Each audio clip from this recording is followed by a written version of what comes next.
Ya, y como les anunciaba, estamos acá en el estudio con Daniel Mansuy, que hizo la pega, se vino acá tempranito.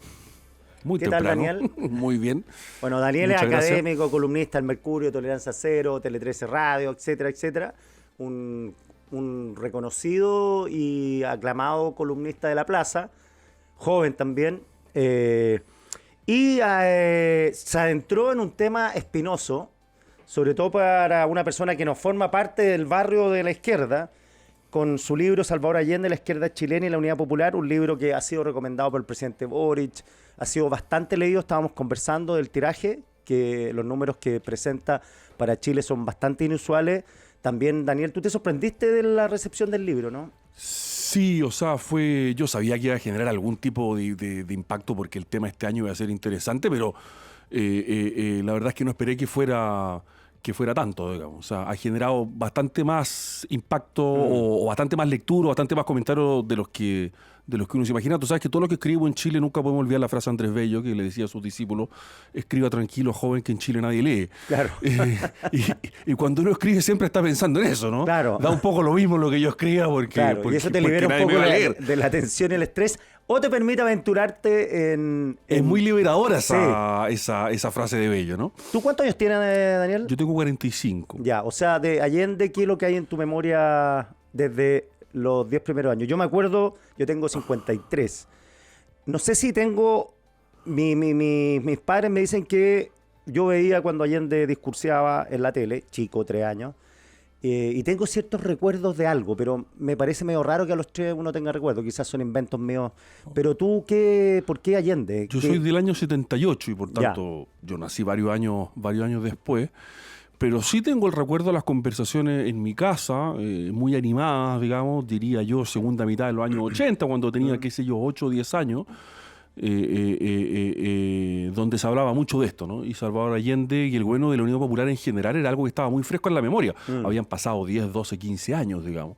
Y por eso escuché hablar de Allende, mi abuelo además lo había conocido, escuché hablar mucho de Allende en la mesa de mi casa, por tanto es una figura muy presente. ¿Tu abuelo...? Mi abuelo fue ministro de Allende, mi abuelo era contraalmirante del año 72 y después del paro de octubre, Salvador Allende le pidió a los comandantes en jefe que se ingresaran al ministerio. El comandante en jefe de la Armada no quiso ir él personalmente y por tanto le pidió a mi abuelo que fuera como ministro de Transporte y Obras Públicas, digamos, y asumió en noviembre de ese año, del año 72.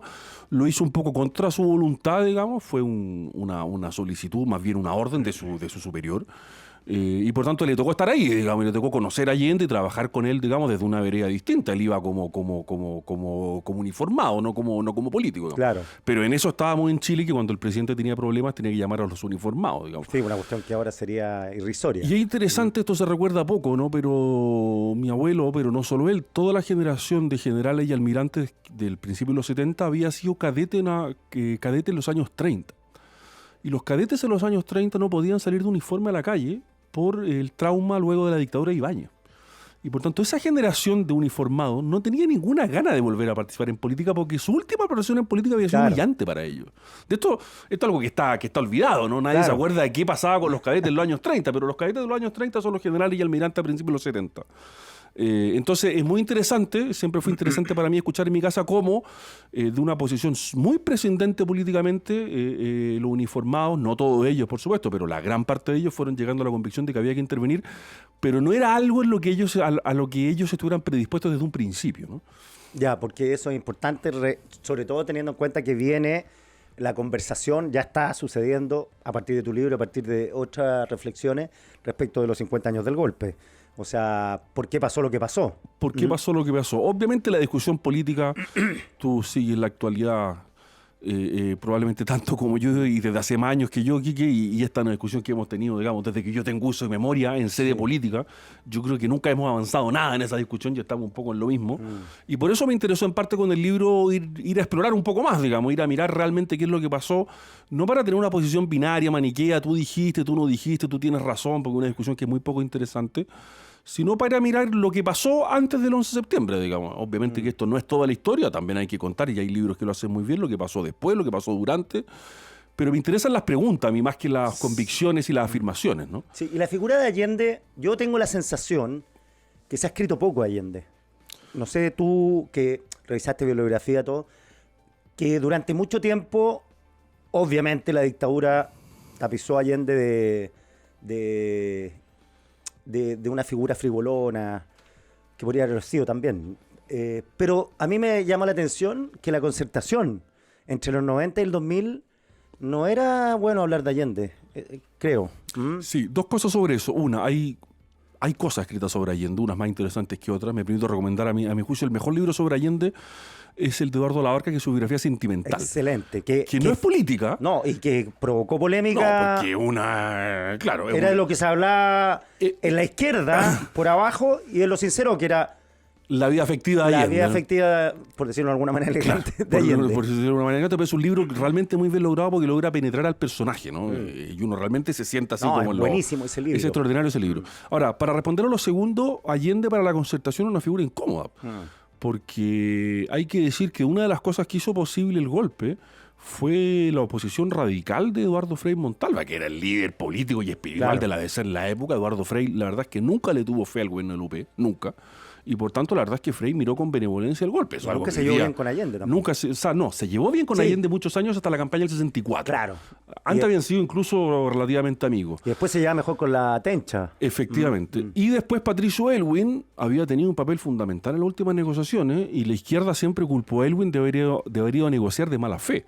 Y por tanto, en la Concertación es la unión de dos mundos que se habían enfrentado duramente y por tanto la figura de Allende queda un poco subsumida, digamos, con una especie de figura moral, digamos, que está ahí, que tiene algún valor, pero naturalmente a nadie le convenía traer la colación. Cuando se realizan los funerales oficiales del presidente Allende el 4 de septiembre del año 90, creo que el 4 de septiembre del año 90, sí, Aylwin da un discurso durísimo donde dice: no me arrepiento de nada.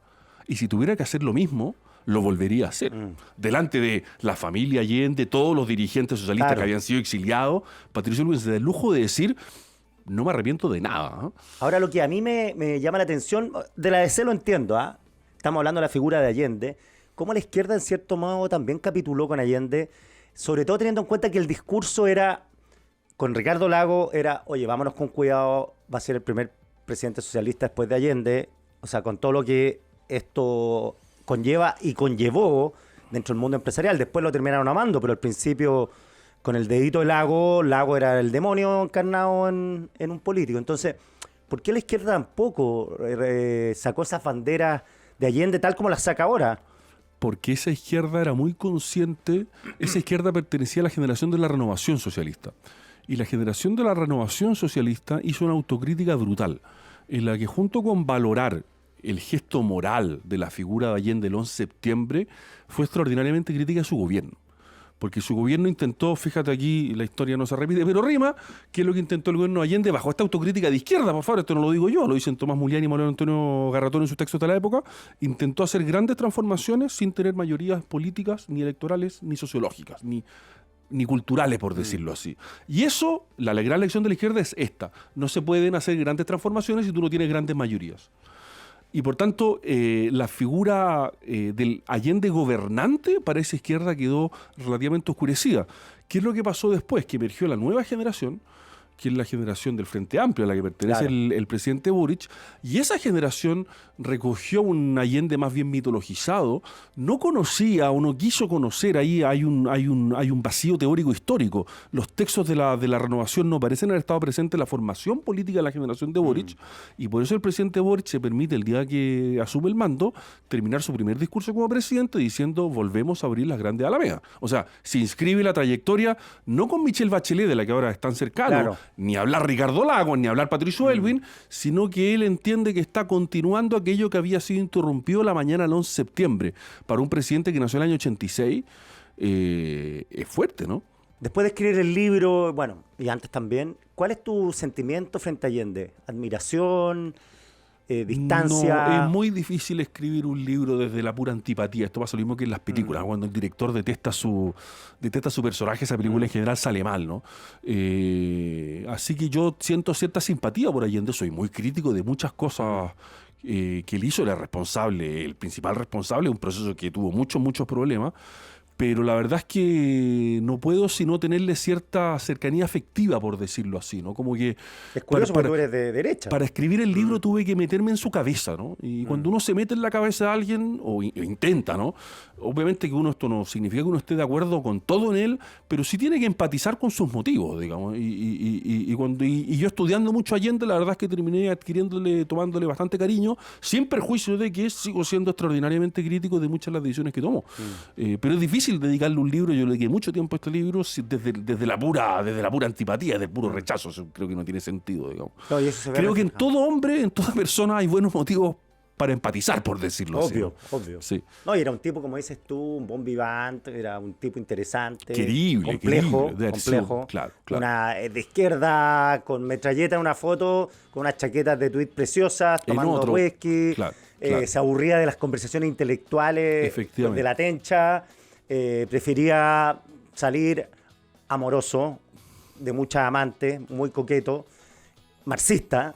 Y muy coqueto como seductora. Claro. Porque eso es lo que a él le gustaba, digamos. Sí, Era la seducción romántica a la antigua, digamos. Claro. Que eso hay que entenderlo también. Era un caballero a la antigua. Un caballero antiguo. Es un personaje lleno de claros oscuros, lleno de problemas, lleno de contradicciones Ahora, muy internas. propio de su época también, ¿eh? Muy propio de su época, Sí, sí. muy Pero, propio pero por decirlo así, para responder tu pregunta, no me puede caer mal la persona, digamos. Nunca le he tenido antipatía.